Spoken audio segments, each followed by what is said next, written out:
Hi everyone, welcome to my channel Nritrishna. दोस्तों, आज मैं आपके लिए ऐसी जानकारी लेके आई हूँ जिसे सुनकर आपको काफ़ी चीज़ों के बारे में पता चलेगा। तो जो ज्योतिष शास्त्र में आज मैं आपको ये बताने जा रही हूँ कि जो हमारी नवांश कुंडली होती है, नवांश कुंडली जन्म कुंडली का जो एक विशिष्ट प्रकार है जो लगन राशि के 9वें भाव को दर्शाता है। इसे D9 चार्ट भी कहा जाता है। यह व्यक्ति के विवाह, वैवाहिक जीवन, आध्यात्मिक विकास और दीर्घकालीन लक्ष्यों के बारे में जानकारी देता है। जब हम जन्म कुंडली में भाग्य से भाग्य को देखते हैं तो उसे नवांश कुंडली कहा जाता है। इस प्रकार हम जब भाग्य से भाग्य को देखते हैं तो उसे एक प्रकार की नवांश कुंडली ही कहा जाता है। अब मैं आपको बताने जा रही हूँ कि ज्योतिष शास्त्र में जो नवांश कुंडली को विवाह और वैवाहिक जीवन के लिए महत्वपूर्ण माना जाता है। इसमें सप्तम भाव, सप्तमेश और ग्रहों की स्थिति को देखा जाता है।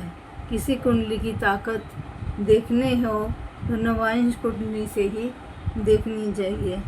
ग्रहों की ताकत का पता नवांश कुंडली से ही पता चलता है। अगर लगन कुंडली में बृहस्पति स्ट्रॉन्ग है और नवांश कुंडली में कमज़ोर है तो वह कमज़ोर ही माना जाएगा। इसलिए इस तरह से हम नवांश कुंडली को देखते हैं। लगन कुंडली को अगर हम शरीर मानते हैं तो नवांश कुंडली जो है वो आत्मा है। लगन कुंडली और नवांश कुंडली में कोई ग्रह अगर मजबूत है तो वह बेहतरीन फल देगा। कोई ग्रह लगन कुंडली में मजबूत है और नवांश कुंडली में कमज़ोर है तो एवरेज ही माना जाएगा। अगर कोई ग्रह नवांश में राजयोग कारक है तो ज़्यादा शक्तिशाली हो जाता है। अगर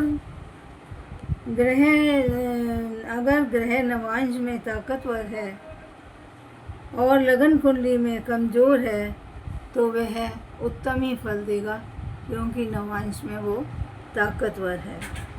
नवांश में शुक्र की स्थिति को भी देखना चाहिए। शुक्र बुध की राशि और शनि की राशि में नहीं होना चाहिए। नवांश कुंडली में मंगल की स्थिति को भी देखना चाहिए। मंगल अष्टम में तथा 12वें भाव में नहीं होना चाहिए। नवांश कुंडली को मजबूत करना है तो दुर्गा जी का पाठ करना चाहिए। अगर लगन कुंडली में लगन में जो राशि लिखी होती है वो ही राशि अगर नवांश में भी है तो ये वर्गोत्तमी राशि कहलाती है। और इस प्रकार अगर लगन में जो राशि लिखी है और नवांश में वो राशि स्वराशि में है तो वो उत्तम राशि, नवांश की उत्तम राशि मानी जाएगी। अब मैं आपको बताने जा रही हूँ कि जो ज्योतिष शास्त्र में जो नवांश कुंडली को विवाह और वैवाहिक जीवन के लिए इसलिए बहुत ही महत्वपूर्ण माना जाता है। जो D9 चार्ट होता है उसमें हम चर नवांश को भी देखते हैं, स्थिर नवांश भी देखते हैं और द्वि स्वभाव नवांश भी देखते हैं। तो जो हमारे चर नवांश के देवता हैं वो विष्णु कहलाते हैं और जो हमारे स्थिर नवांश के हैं वो ब्रह्मा जी हैं और जो द्वि स्वभाव वाले का संबंध शिव जी के साथ जोड़ा जाता है। इस प्रकार हम देखते हैं कि नवांश को इतना महत्व दिया जाता है कि अगर लगन कुंडली में कोई वीक ग्रह भी है तो नवांश कुंडली में अगर वो है स्ट्रॉन्ग है तो स्ट्रॉन्ग ही माना जाएगा, और अगर लगन कुंडली में स्ट्रॉन्ग है और नवांश में वीक है तो वो स्ट्रॉन्ग नहीं माना जाएगा। इस प्रकार दोस्तों, आज मैंने आपको नवांश कुंडली के बारे में बताया है।